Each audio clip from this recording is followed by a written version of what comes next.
Sejak saya masuk di sini sebagai Kapolda ya, saya rekomendasi saya sudah jelas di situ ada reward and punishment.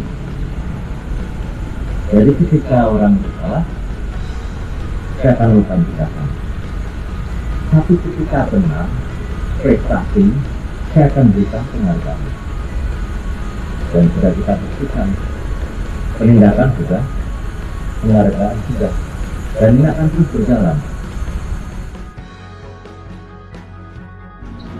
Saya ucapkan terima kasih terhadap tadi anggota-anggota yang sudah menerima penghargaan. Mudah-mudahan bisa ditulari lagi oleh teman-teman yang lain.